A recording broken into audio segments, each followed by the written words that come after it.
साथियों, भारत आज दुनिया की 5वीं बड़ी इकोनॉमी है और पैसेंजर व्हीकल मार्केट के रूप में देखें तो हम दुनिया में नंबर 3 पर है। आप कल्पना कीजिए कि जब भारत दुनिया की टॉप 3 इकोनॉमी में शामिल होगा तब हमारा ऑटो मार्केट कहां होगा। विकसित भारत की यात्रा मोबिलिटी सेक्टर के भी अभूतपूर्व ट्रांसफॉर्मेशन की कई गुना विस्तार की यात्रा होने वाली है।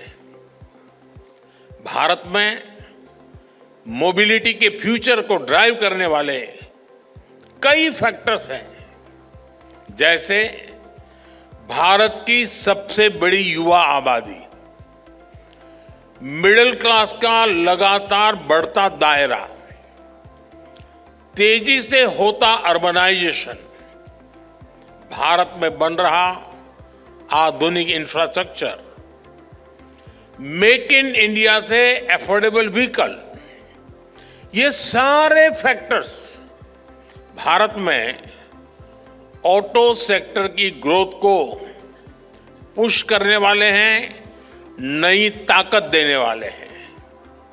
साथियों, ऑटो इंडस्ट्री के विकास के लिए नीड और एस्पिरेशंस ये दोनों बहुत जरूरी होते हैं और सद्भाग्य से भारत में आज ये दोनों वाइब्रेंट है। आने वाले कई दशकों तक भारत दुनिया का सबसे युवा देश रहने वाला है। यही युवा आपका सबसे बड़ा कस्टमर है। इतना बड़ा युवा वर्ग कितनी बड़ी डिमांड क्रिएट करेगा, इसका अनुमान आप भली भांति लगा सकते हैं। आपका एक और बड़ा कस्टमर भारत का मिडिल क्लास है।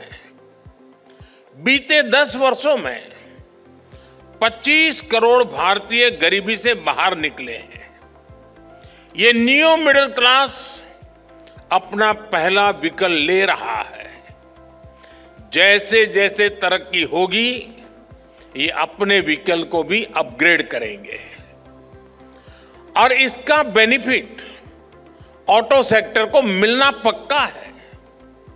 साथियों, कभी भारत में गाड़ियां न खरीदने का एक कारण अच्छी सड़कों, चौड़ी सड़कों का अभाव भी था। अब ये स्थिति भी बदल रही है। ईज ऑफ ट्रेवल आज भारत की बड़ी प्राथमिकता है। पिछले वर्ष के बजट में इंफ्रास्ट्रक्चर के निर्माण के लिए 11 लाख करोड़ रुपए से अधिक रखे गए थे। आज भारत में मल्टी लेन हाईवे का, एक्सप्रेसवे का जाल बिछ रहा है। पीएम गति शक्ति नेशनल मास्टर प्लान से मल्टीमोडल कनेक्टिविटी को गति मिल रही है। इससे लॉजिस्टिक कॉस्ट कम हो रही है।